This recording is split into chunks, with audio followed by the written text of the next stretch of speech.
তারাবির দিন প্রথম তারাবিতে প্রথম কাতারে যারা দাঁড়াতো ওদের একটারও জায়গা হবে না, ঠিক না বেটে? সব পরহেজগার সামনে যেয়ে যাই নামাজ বিছাইয়ে বসে আছে।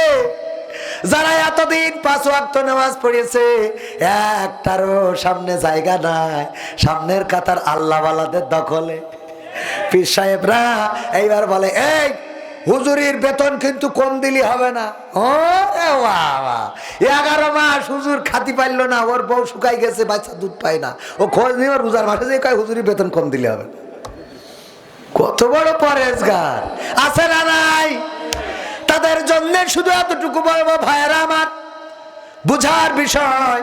আপনি একটা মাস ইবাদত করবেন, নামাজ পড়বেন, তারাবি পড়বেন, সেহরি খাবেন, ইফতার করবেন, মনে করলেন আপনি জান্নাতের মালিক হয়ে গেলেন। আর 11 মাস করা লাগলো না, এমন যদি মনে করেন তাইলে ভুল হবে, ভুল হবে। আমার স্ত্রী, আমি গেলাম ঈদের নামাজ পড়ার জন্যে, নামাজ পড়ে বাড়িতে এসেছি, আমি আর আমার ছেলে বাড়ি এসে দেখি আহারে আমার বউ বাড়িতে নাই, সীমায় রান্না করে দিয়েছে, সুন্দর করে খেয়ে গেছিলাম।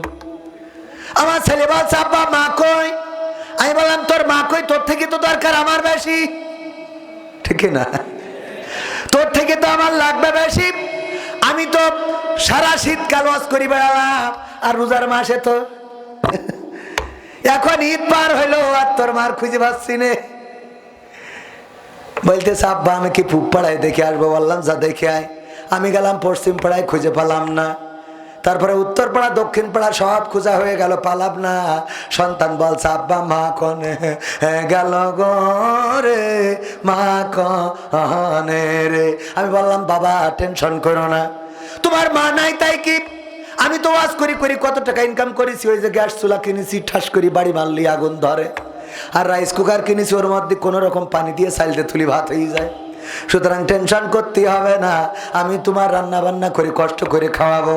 11টা মাস আমি আমার স্ত্রীর রান্না বান্না, আমার স্ত্রী নাই, সন্তানের রান্না বান্না করে খাওয়ালাম কষ্ট করে। 11টা মাস ধরে আমার সন্তানের এইভাবে মানুষ করলাম। হঠাৎ করে যেদিন রমাদানের চাঁদ উদয় হয়েছে, আমার পিছন থেকে এসে সালাম দিচ্ছে একজন রমণী, আসসালামু আলাইকুম ইয়া স্বামী ইয়া কবির বিন সামাদ। বললাম, তুমি কিডা করছে? আমি তোমার স্ত্রী। তুমি স্ত্রী? কিডা? আমি তোমার বউ। সিদ্ধি বাচ্চাও না। আমি বললাম, চেনবো কি করে? 11টা মাস কনে ছিলে? কই কেন? গোটা রোজার মাস আমি তোমার সেহরি গরম করে দিলাম, তোমার ইফতার বানিয়ে দিলাম, তোমার গরমে পাখা দিয়ে বাতাস করে দিলাম, তোমার তারাবির নামাজের জন্য যায় নামাজটা এগিয়ে দিলাম। একটা মাস আমি তোমার খেদমত করার পরে যেদিন শাওয়ালের চাঁদ উদয় হয়েছিল, ওই দিন আমি চিন্তা করলাম 1 মাস তো তোমার ভালোই খেদমত করেছি, আর এই 11টা মাস আমি একটু তোমার ওই যে বন্ধু বান্ধব যারা ওদের সাথে লাইন মেরেছিলাম, ওদের আমি 11 মাস খেদমত করে আসলাম। এখন কেন এসেছো? ওই যে আবার রোজার চাঁদ উদয় হয়েছে, এই জন্য তোমার সাহারি রান্তি আসিছি, তোমার ইফতার বানাই দেব, তোমার পাখাতে বাতাস করে দেব গরমে, তোমার তারাবির সময় যায় নামাজ ডাগাই দেব, তোমার সাহারির সময় গায়ে ধাক্কা দিয়ে ডেকে দেবো, ওঠো সাহারির সময় হয়ে গেছে, এই জন্যই আমি আবার ঘুরে আসিছি। আমি বললাম, খুকা তোর মার কি করবো? সাহারির জন্য ইফতারের জন্য দরকার আছে নাকি?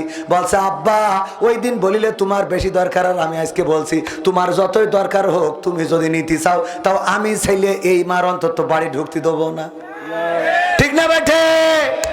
সুতরাং 11 মাস আপনি শয়তানের পদাঙ্ক অনুসরণ করবেন, আপনি নামাজ পড়বেন না, রোজা করবেন না, বিলকিসের সাথে লাইন মারবেন, পরকিয়া করে বেড়াবেন, আপনি অন্যায় অপরাধ মিছিল দিয়ে বেড়াবেন গাঞ্জাখোরদের পক্ষে, কোরআনের বিপক্ষে।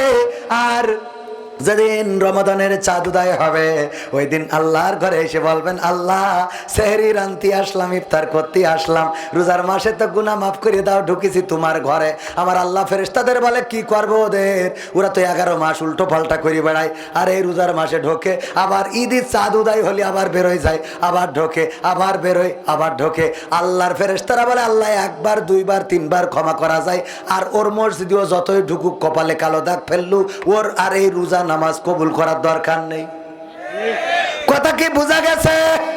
তাইলে আমরা আগামী রোজার মাস আমরা আত্মশুদ্ধির মাস হিসাবে যারা রোজা রাখতেন না, অথবা মাসে একবার, ওই যে বছরে একবার মসজিদে যেতেন, তারা নিয়ত করতে হবে এই রোজার মাসে আল্লাহ যদি আমাদের রোজা পর্যন্ত বাঁচান আমরা ঢুকবো আর এই মসজিদ ছাড়বো না। এই ওয়াদা কি করা যাবে?